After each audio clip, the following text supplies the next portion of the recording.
How does it look to you, Prime Minister Han? Are you seeing the problems of rising protectionism? President Obama, during the campaign, actually singled out South Korea as a place where American cars couldn't get sold, and that was one of the reasons why he was opposed to the South Korean Free Trade Agreement. You hope that this is going to work out all right? I think we have to learn a lot from the experience of the 1930s. At the time, nations wanted to protect their own industry, but through so-called beggar thy neighbor policy, but that proved to be very self-defeating.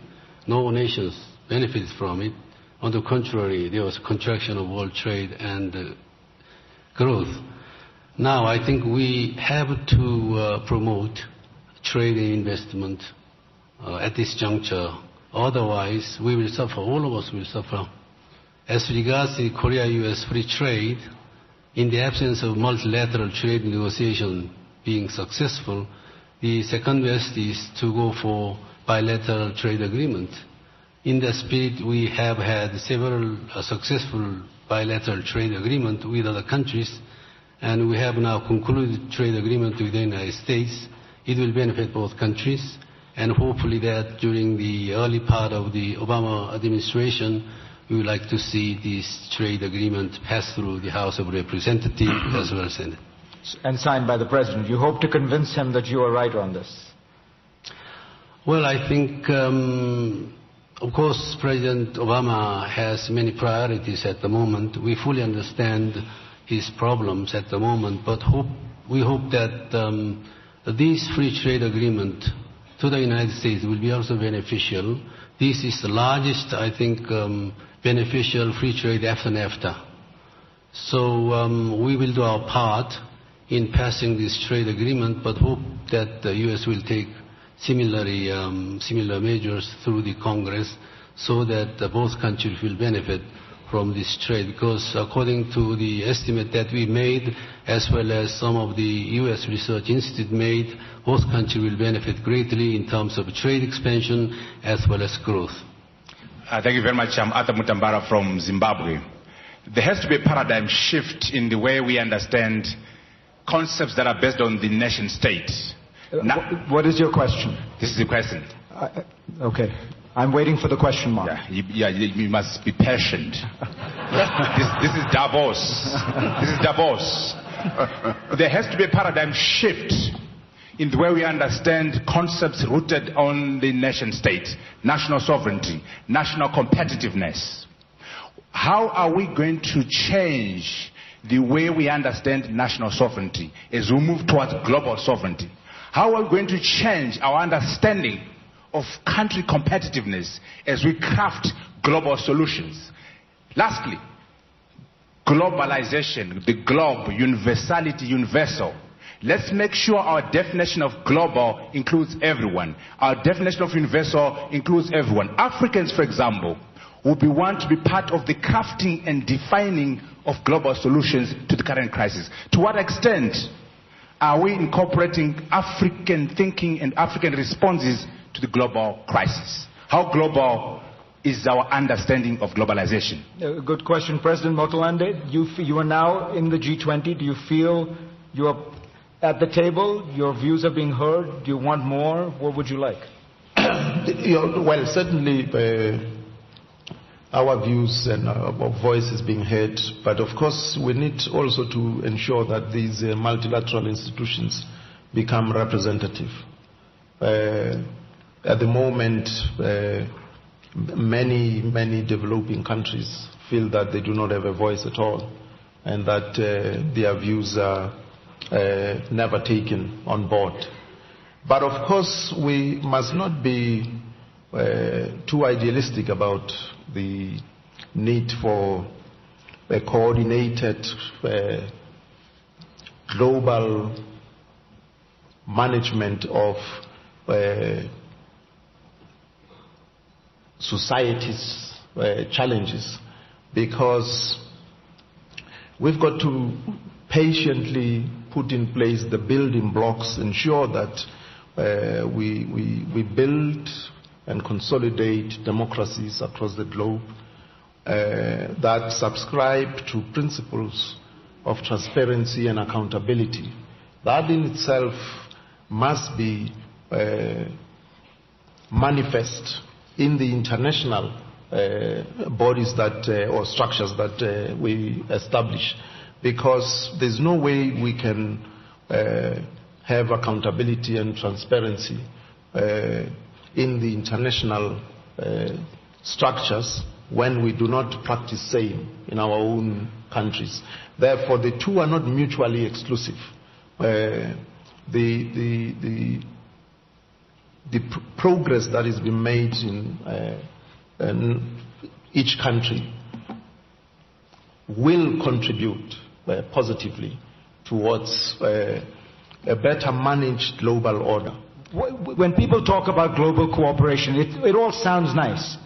What does it mean? What would the average person understand it to mean? What would change if we were to suddenly see a lot of global cooperation? Well, the point is, we need that in order to fix the situation. And not only the economic or banking situation, because at the end, all the economy usually is working on cycles. There is no boom forever and there is no crisis forever. But world cooperation means, well, first the recapitalization and redesign of multilateral institutions that requires money and capital coming from everybody. Second, the principles and values that we are defending. And Mr. Brown talk a little bit about environmental issues, talk about social development. And in order to move ahead these challenges, we need to work together in order to fight extreme poverty in Africa or Latin America, in order to preserve or tackling climate change. We need world cooperation, global cooperation. And that means resources, that means leadership, and that means coordination. And we need that. Do you see the United States as having been lacking in this area? I think I don't want to make judgment about the past, but now is the opportunity for the new government in the United States. And the question about are public servants or private sector ready to face this situation? I think that it requires a lot of courage, a lot of character, if I can say that, leadership. We are not able to choose what kind of conditions will prevail to run an office or to be a president of a nation like Mexico. But we need to think every day what are the principles and values on stake. And I think for businessmen, it's exactly the same questions.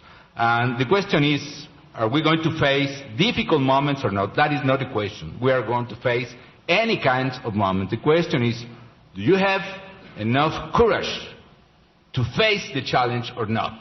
And that's a very requesting ask for public and private sectors. And I think in this particular moment, the new president of the United States has the opportunity to show his leadership to the nation and to the world. And in each nation, and let me say in each enterprise, we need to show the same courage. Stop blaming each other or stop to think how bad we are in this Davos meeting. Start thinking what we need to do in order to move on, in order to overcome this crisis. And starting that, we will overcome the crisis.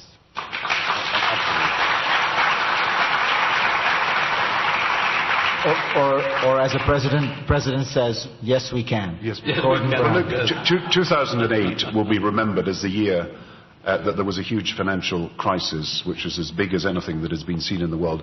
But let 2009 be remembered as the year where the world came together to deal with the problem.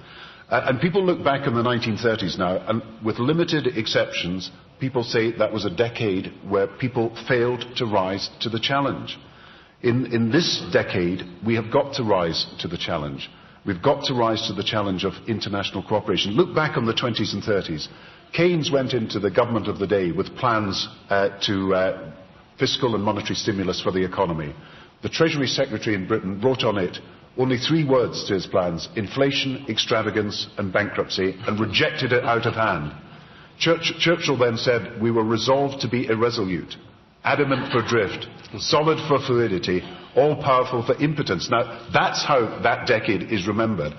We actually have got this huge advantage that we can cooperate with each other. Every continent can actually work together. We understand the problems that are faced by each continent. There is not a lack of knowledge, a lack of communication, a lack of willingness to work together. Now, that is what this year we have got to do. And as I say, there are other big issues in the international community where if we cannot cooperate on dealing with a financial crisis, we'll not be able to cooperate on dealing with the Copenhagen challenge of climate change or any other challenges we face.